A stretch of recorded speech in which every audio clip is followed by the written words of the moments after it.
Hi, very good morning, very good afternoon, or very good evening, wherever you are, ladies and gentlemen. This is Rob from the Drunken Grape, and we have back today a very highly acclaimed wine expert, master of wine, Jennifer Simonetti-Bryan.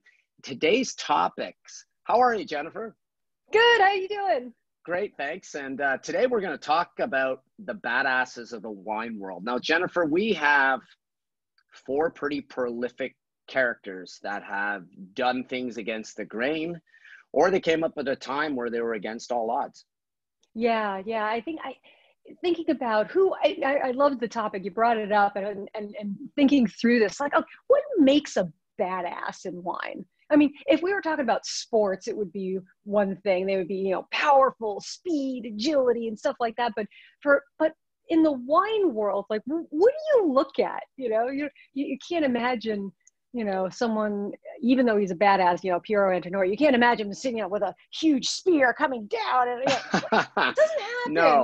And I mean, I guess it can, but it generally doesn't. But I guess with badasses, it has to be either they went against the grain. Everybody else thought one way, and they said, "Yeah, no, I'm doing it this way," or they took incredible risk.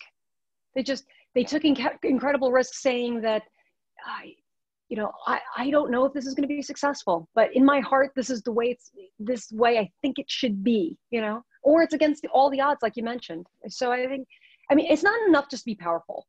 There are plenty of powerful people.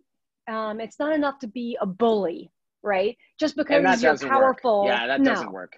So just because you're powerful and just because you have influence doesn't mean you're a badass. At least it doesn't to me. I'm not sure.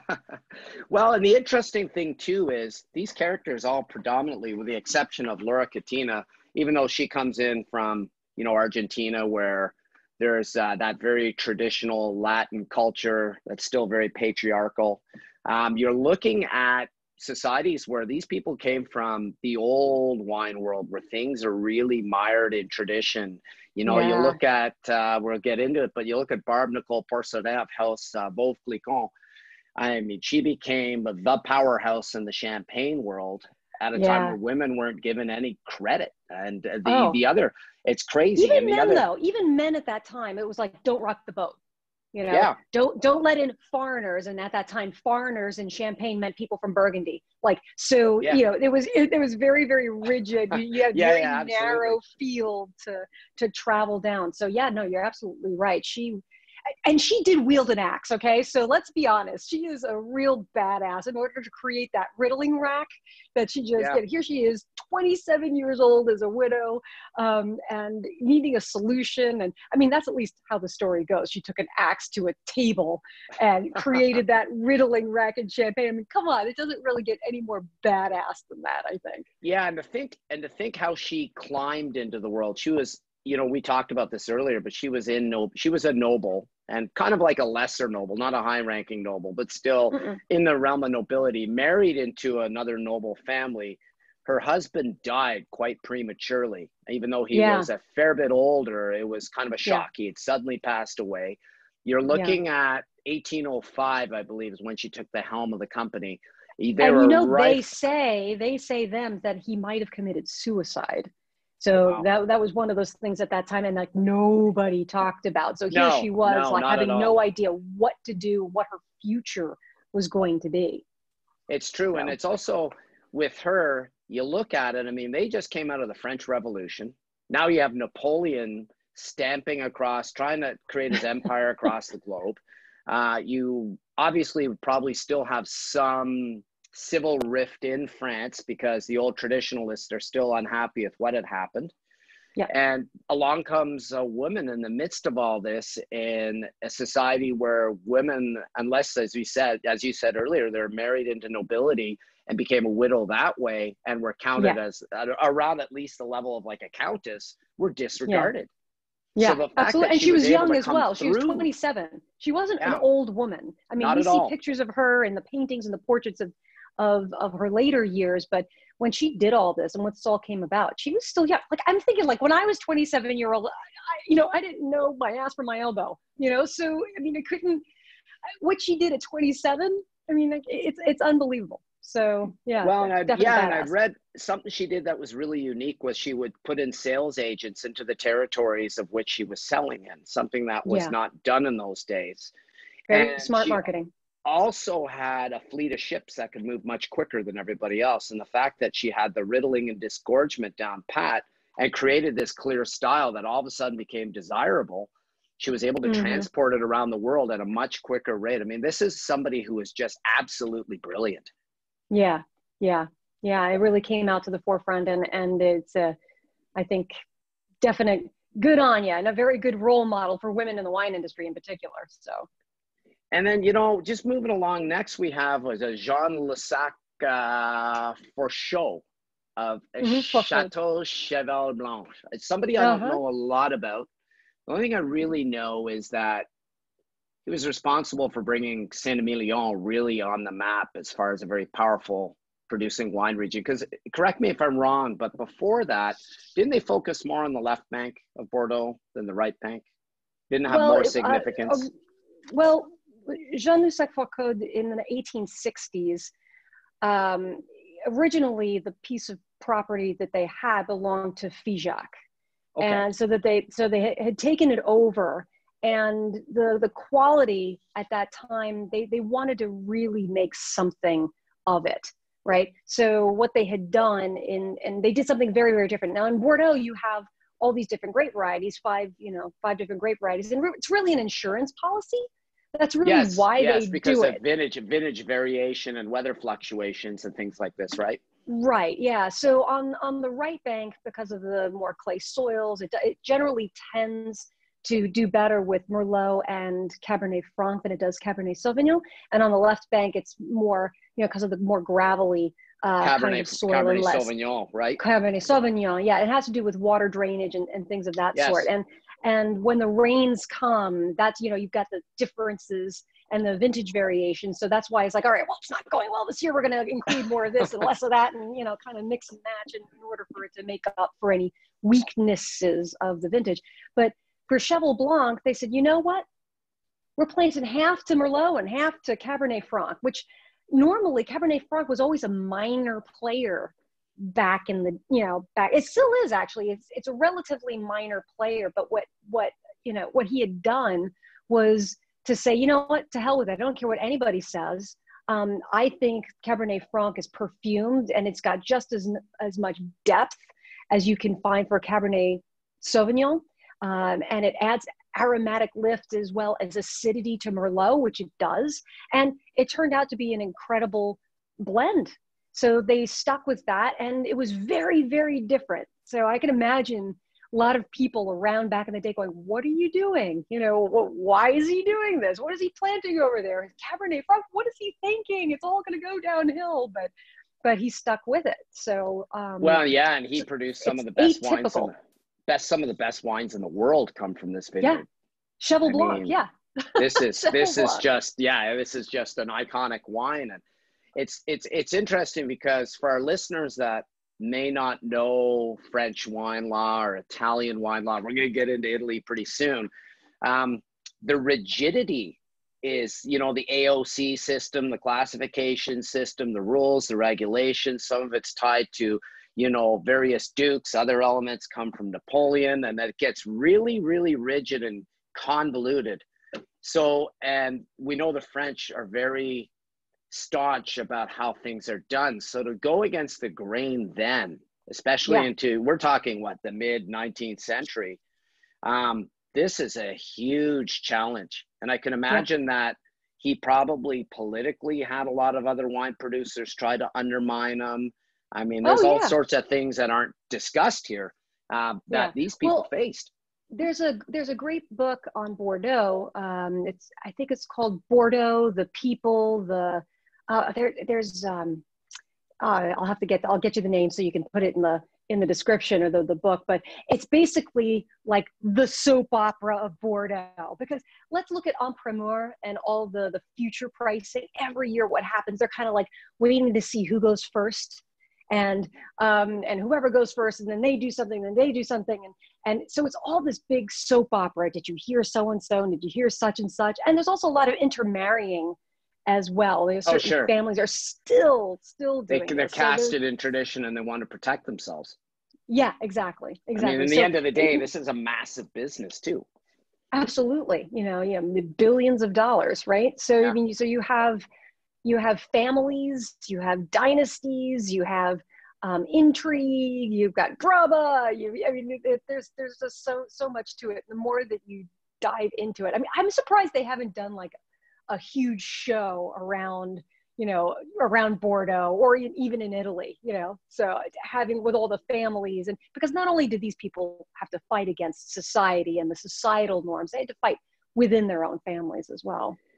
And it's interesting you mention that because it gets into the next topic with Piero Antonori. Antonori, one of the big Tuscan wine producers, that's a powerhouse family. I think they have at least 15 different vineyards in around that area alone, large tracts of land. But goes back 27 generations, I think. Something insane like that, almost 700 years. Obviously, talking about dynasties and challenges, what do you want to share with him? Because, I mean, that just coming up with the Super Tuscans and some of the revolutionary steps he took were definitely maverick. And if you want to call somebody a badass, he definitely has that title. Yeah, he absolutely does. I mean, he was a big driving force in getting his uncle to kind of come out with Sassicaia. So his uncle, Mario Incesa della Rocchetta, he was probably the first to kind of go to Chianti and say, hey, look, this is my own vineyard, my own family property, and I'm going to plant Cabernet Sauvignon. I'm planting foreign French grapes. And so which is caused a disruption because Chianti also used a little bit of Trebbiano even, right? Some white, just a little bit of white grape in the day. And well, they did that because it was always too astringent, and it was a little bit too harsh. So in order to soften it, they would always add a little bit of white grape. So they used to do the same thing in Barolo as well. But he wanted to become like one of the greats.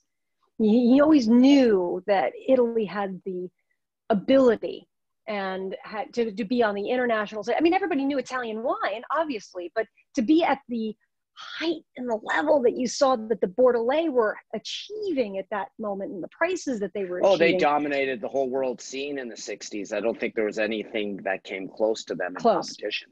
Nobody right, at that exactly. stage. No. And so Cabernet Sauvignon, planting the Cabernet Sauvignon, but Mario Incesa, he really only had it as a family wine. He made it, he bottled it, and he kept it for family. So he didn't sell it for a long period of time. So it was Piero Antonori who was really like, Uncle Mario, you got to do this. You got to do this. So he was a major factor in influence and saying, you got to bottle this stuff because this is really amazing. And obviously, he with his, it influenced on, he made wine, Tignanello.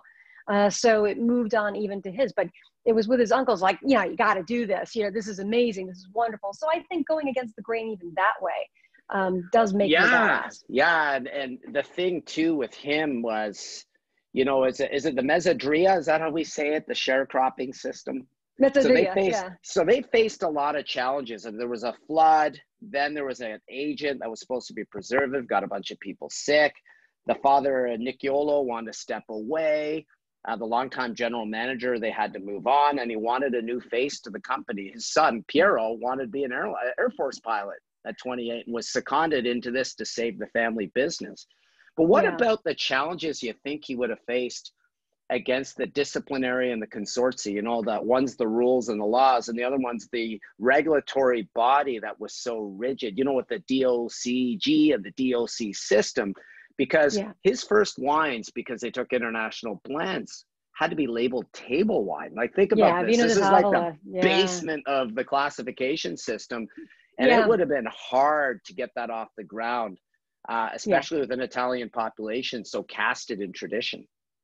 Yeah, absolutely. And even Vino di Tavolo, you're not required to put a vintage on the bottle. Yeah, no, nothing. So having a really high quality, just a high quality wine in a packaging that really wasn't supposed to be that high, but it really turned everything on its head. So it kind of cut through some of the bureaucracy, and it caused, basically, he caused everybody to look inward and say, huh, why are we doing this thing? It kind of reminds me of you know, it's a story where, so husband's talking to his wife who's making a ham, right? So his wife's making a ham and she's cutting the top off of the ham.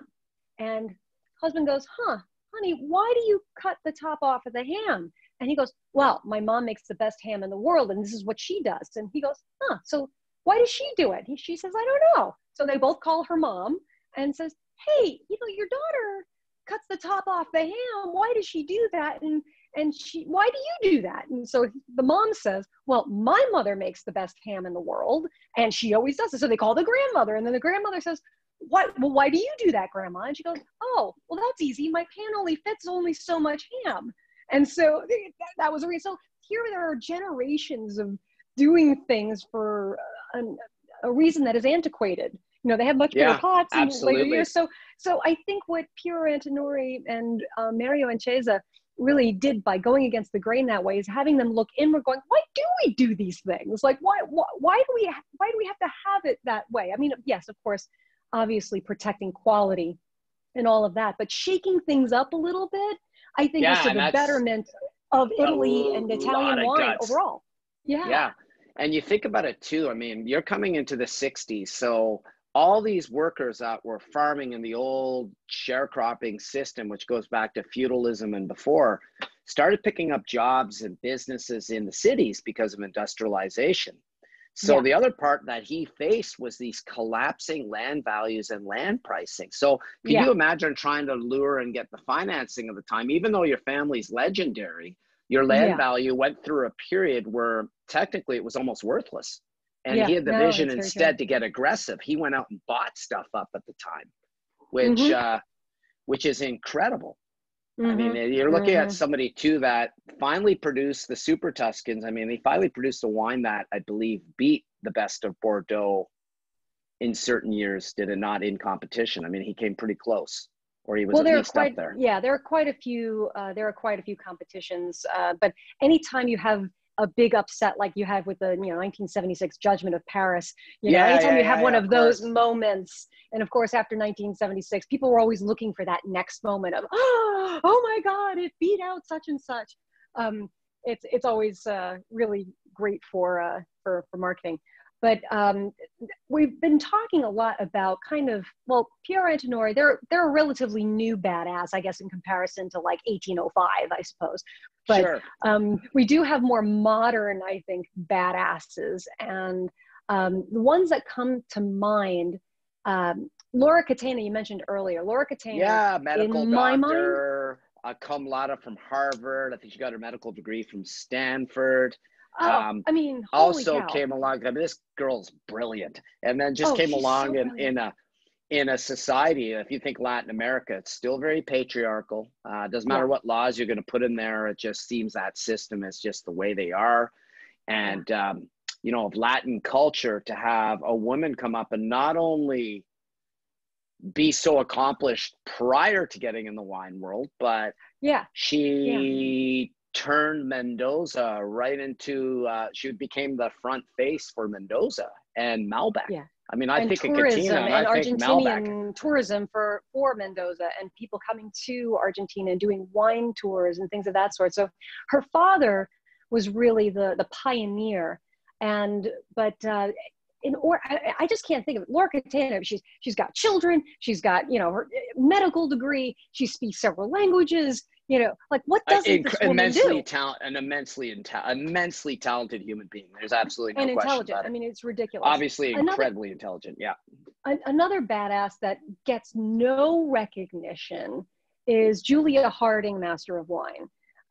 Julia Harding, she is a very meticulous writer, and I mean the rigor that she has is off the charts. I mean, if you have the book Wine Grapes, this big huge book, it's written by Jancis Robinson, Julia Harding, and there's the other guy whose name I can't pronounce.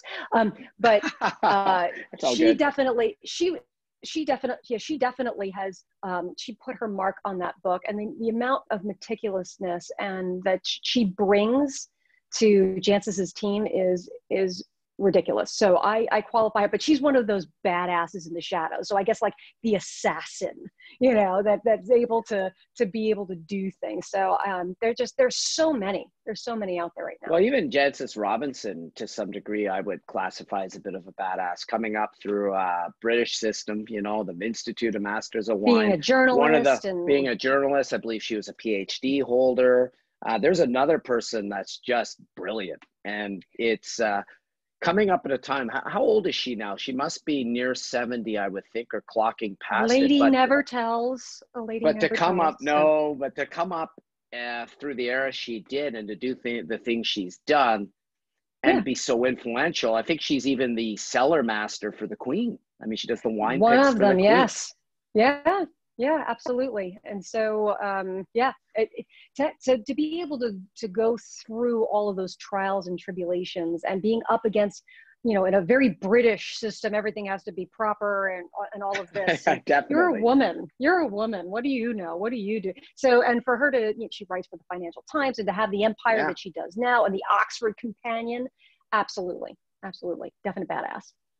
She is brilliant. And, you know, it's for those that are listening to this, some of these wine figures are very interesting. I imagine for a lot of the audience, I mean, there's so much into this field outside of just what's in that glass. And I think today's topic was awesome. And I would call yourself a badass in the wine world. I mean, you're the fourth woman in the US to be an MW. And how many MWs are women today? I mean, there was about 350 in total, and maybe a third are women. Is that about correct? Ish. I'd have to check the statistics, but that sounds about right. It's much better than it used. It used to be a lot lower. So I think it's 20 to 30% now. But in the US, I think I want to say there's 14 of us. So something like that. Yeah. Wow, it's a rare breed. I mean, again, that MW designation's the top of the wine world. It's especially on the think tank of academia. I mean, this on the trade side, it's incredible just to hit that. No, it's something. Awesome. Well, Jennifer, thank you very much. And ladies and gentlemen, thank you very much for listening. Jennifer Simonetti-Bryan, I believe you can find her at Master Wine Online, which is one of her sites. Also internationally acclaimed, has made numerous appearances on a lot of national level syndicated news networks, TV shows, has a hand in international judging. I think you've done terrific for yourself. Again, thank you very much for being a guest on the show. Ladies and gentlemen, whatever you decide to do, have a terrific day, week ahead. This is Rob from The Drunken Grape.